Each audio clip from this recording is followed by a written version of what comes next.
This is another video episode of my podcast, and my name is Cheryl, and this is Cappuccino Crafts, my little corner of YouTube and the general interwebs.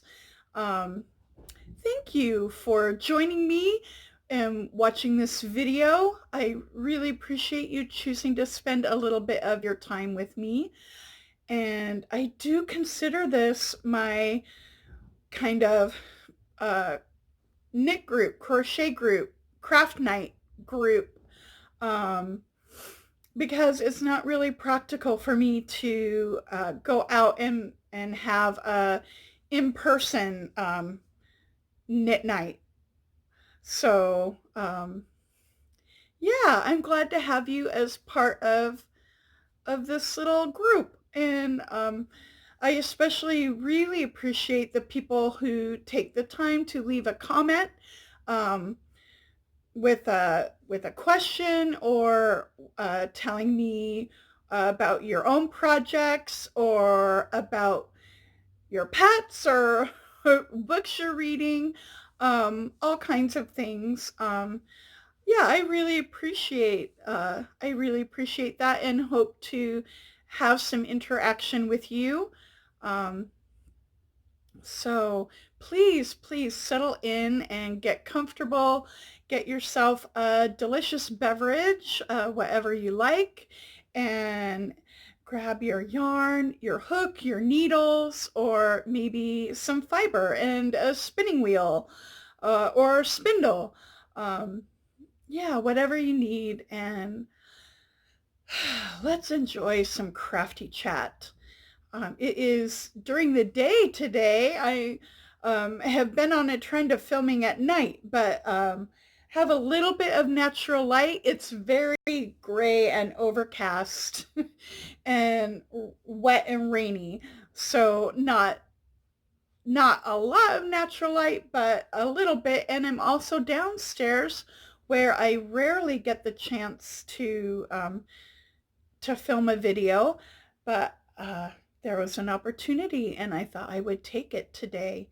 Um, yeah, I am coming to you from the United States in Washington State, and I live in this house with my parents and I take care of them.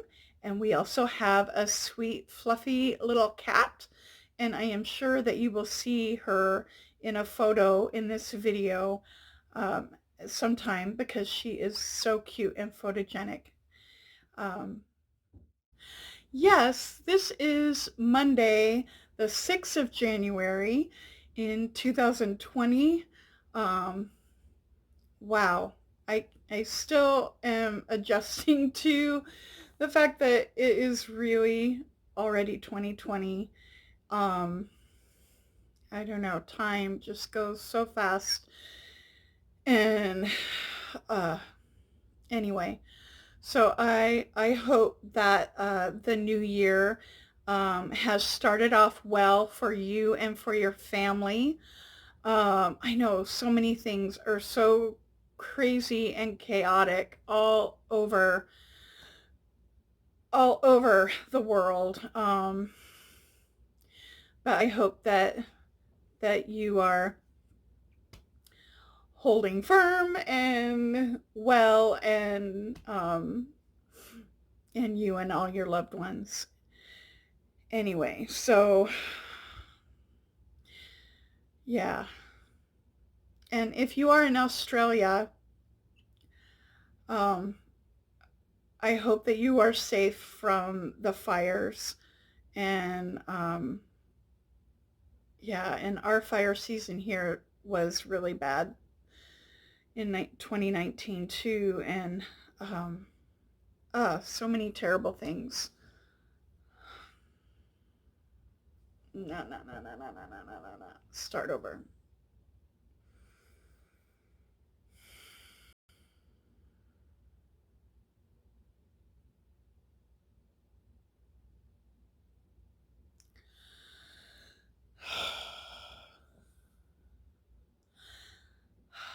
Yes, it is Monday, the 6th of January today in 2020, and I'm still kind of adjusting to the fact that it really is 2020 already. Um, and wow, I don't know how time goes so fast. Um, but it never stops. So here we are. And I hope that the new year has started well for you um, and your family and loved ones wherever you are. And if you are in Australia, I hope that you are safe from the fires and yeah, and well, and all the other, there's so many things going on everywhere. But I hope that you are well and safe wherever you are. Um, and yeah, crafting helps us process all the chaos. So I hope that crafting is helping you too. And with that said, let's get started.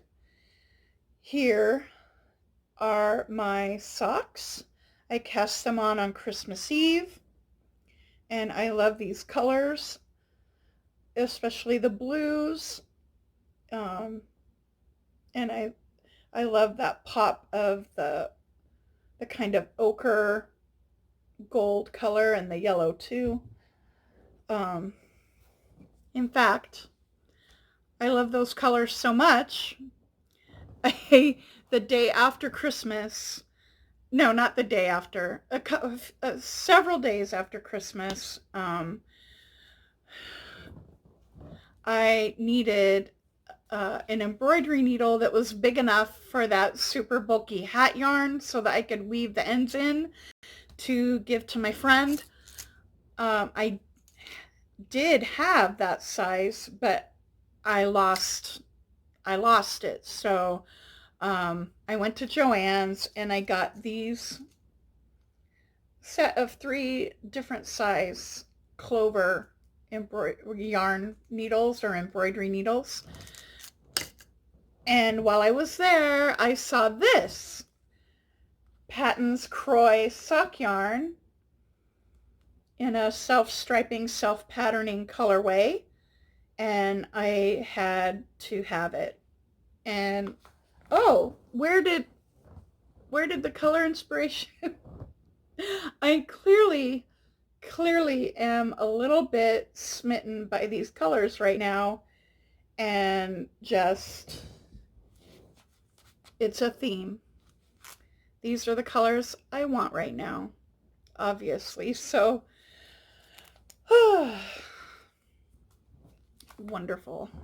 I am not sorry to have more of similar socks because I know I'm going to love those. I'm going to love these too.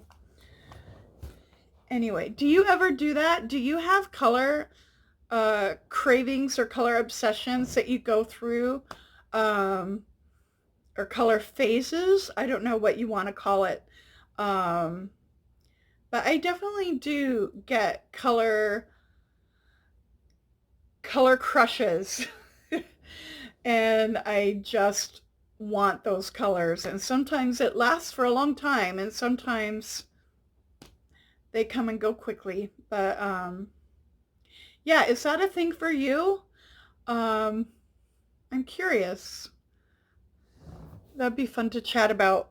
And what are your favorite colors? I don't know if I've ever talked about my favorite colors, but I think you get an idea by seeing my projects.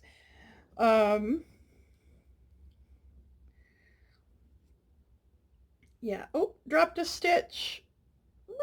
Get back on the needle. Very good.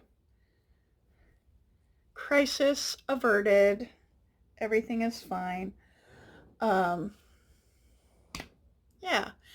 And if you are a returning viewer and you've watched more than one episode of my videos, you will recognize that I am wearing the Boxy. It finally got finished. Yay! I think I started this in June or July. I looked at my project page last week when I was updating it for the finish, and yeah, it was June or July that I started this, and I love it. I love wearing it. I wore it to church yesterday. I finished it Saturday night. Wore it to church yesterday morning, and I'm wearing it again today because I love it.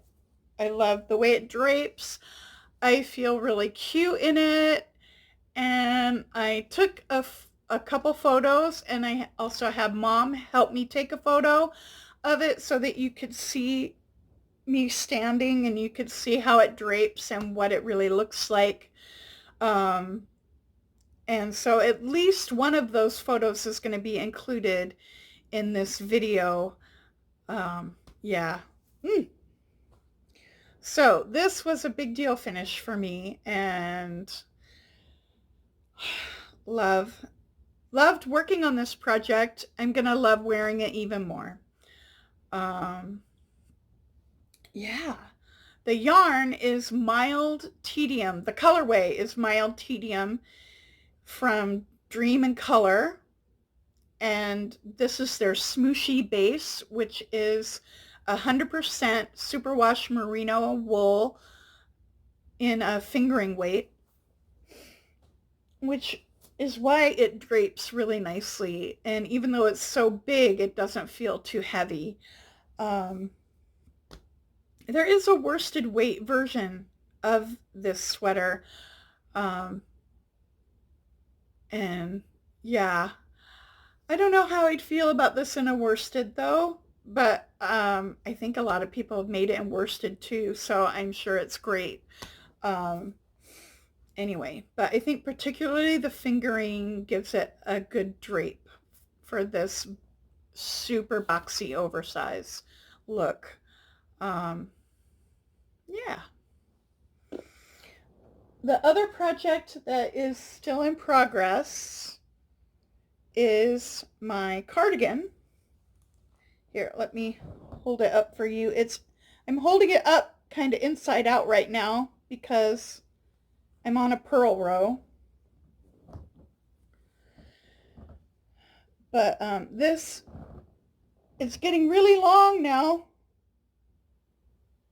I'm just a couple of inches from finishing the body, and then it's onto the sleeves and the finish. It'll probably take maybe another couple weeks to get through the sleeves. The sleeves on the Boxy, even though they're so short, they didn't go quite as fast as I thought. Plus, I was already having socks that I had just started, and I really wanted to work on the socks. So,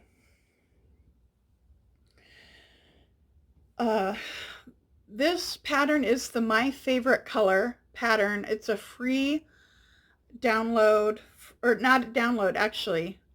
It's on their website, but they don't do PDF downloads. But it's a free pattern on knitty.com, which is a online knitting magazine, and all their patterns are free and always have been. Yeah, which is wonderful. The sleeves, the construction of that cardigan is a top-down contiguous sleeve construction, which I had never done before. This was my first time, and had been curious about it and really wanted to try it, and I really liked it. I liked it a lot, and I like the way it fits. I tried it on, I don't know, a month ago or so, a couple months ago, and I really like the fit. And the contiguous sleeves are like a set-in sleeve. The shape, all of it, it fits like a set-in sleeve, only you are doing the sleeve cap and the front and the back all together at the same time from the top down. And for me, it is a lot like working a top-down circular yoke or a top-down raglan yoke. You are making basically a yoke, only um, the increases are done in different places, and it comes out in the shape of a set-in sleeve, which I think is great. I'm going to use that pattern again. I think it's a wonderful kind of a template pattern to use.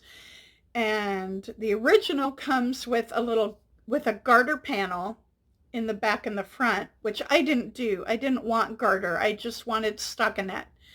But you could drop in another texture if you want, or drop in some cables or some lace. I feel like it's a great kind of blank slate template that you can really make your own. And now I did do many, many modifications to the stitch counts and things because of my gauge. Also because of my size. I am definitely plus size. That's no secret. And I was on the very edge, if not a little bit over the limit of their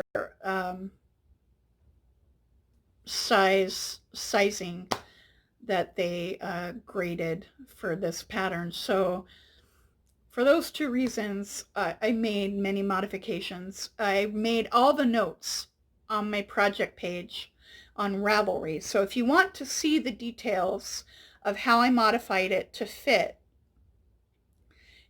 it's on my project page. So if you're plus size too and you think that might be helpful to see that process and see how it worked to modify it, I hope that's helpful. Or if you're just interested, I don't know. Anyway, it's there. You can look it up on Ravelry. My Ravelry username is Cappuccino136, and that's my username pretty much all around social media, which for me means Ravelry, Instagram, and Goodreads. Yeah. And I will spell that, and I will have my social media details and other details of projects and other things that I talk about in my show notes in the description box below this video. And that's there for you for anything that you want to be able to look up and search more information, or yeah, that's a reference for you, and I hope that it's helpful. Great. So we've covered the crafting, and yeah. I have not been reading. I just haven't. But I've been adding still many, many books to my Goodreads want to read shelf. Is still growing from all the end of year wrap up videos and the 2019 favorite videos. And some people are even doing best of the decade books and decade wrap-ups on BookTube. So yeah, I've been enjoying watching those and have heard about some really exciting sounding books. I don't know when I'm going to get to them all. I did set myself a goal on the Goodreads challenge.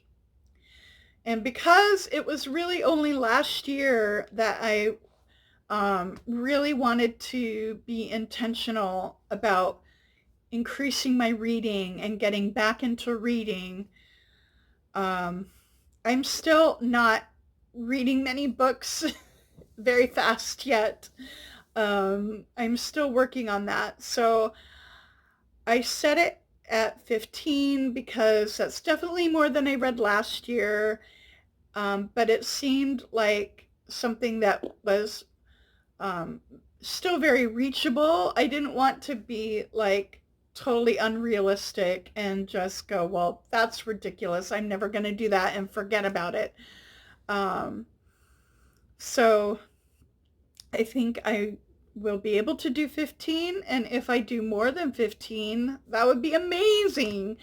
Um, but yeah, I don't really have any other New Year resolutions. That's not something I generally do because they don't really work for me. They don't motivate me very well, at least not consistently. Um, yeah, if I try resolutions, it lasts for between 1 week and maybe a month, and then completely falls apart.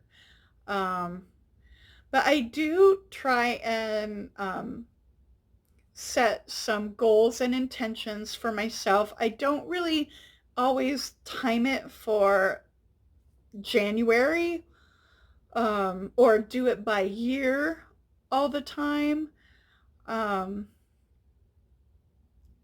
but with my bullet journal and I try and um, look at some goals and trends through bullet journaling and just try and think about what I want to be purposeful about. And um, but yeah, I don't really just focus on that in January. And I don't really spell it all out very, like I don't make a list and all that kind of thing. So, do you do resolutions? I hope I hope that you do well this year. If you have set yourself resolutions, I hope that goes very well and you are able to achieve the goals that you set for yourself. Um, yeah. Feel free to make any comment about your resolutions or your 2020 goals, be they life goals, craft goals, reading goals, whatever. Yeah, I'd love to hear about it in the comments and we can chat about some of those things. Um, and watching, I did finish the last episodes of Witcher. There were 8 episodes in that series, and I enjoyed the whole series. Um, sometimes on a finale, things can just, I don't know, finale episodes can be problematic. It's hard to stick the landing, I think, in a novel and in a TV story arc. Sticking the landing and finishing well is hard, but I thought they did pretty good. I enjoyed Witcher overall. I'm definitely excited for the second season, which has been greenlit. I no idea when it will be released. I don't even think they're not even announcing anything. I'm not sure they know their schedule um, specifically, but I will watch the second season for sure, and I hope that they keep going strong. A lot of shows like this, um, the first season is just kind of finding the feet, getting the characters down, the actors settle in, the writers settle in, and then often they can grow from there, hopefully, when things are working right. So hopefully I think that will happen with Witcher and that it'll be even stronger in the second season. That'd be great. Uh, Anything else? I know I've been watching a little bit of stand-up. Meh. Nothing amazing. Oh wait, no, I did watch a really good stand-up. It was on Netflix, but I can't remember the name of the comedian. It was so on target though. It was so good. I will put it in the show notes. And maybe if I am super organized, I will put it in a subtitle here, but I don't promise. But it will be in the show notes at least, so you can look there. Uh, really good. And then I've been watching a comedy sketch show I tried, and it was really funny. The Black Lady sketch show, so funny. A group of um, Black Lady comedic actors doing really good comedy sketches. So funny. Um, yeah. So that's what I've been enjoying watching. And I think that's where we are. Um, yeah. I made chicken for dinner last night, which turned out good. Um, and just things are kind of going steady, which is good. um, yeah. So I hope all of your creative projects are really fun to work on and bringing you peace and joy, and also turning out exactly the way that you envision them. I hope that you and your family are well, and thank you so much for watching all the way to the end of this video, and take care and see you next time. Bye bye.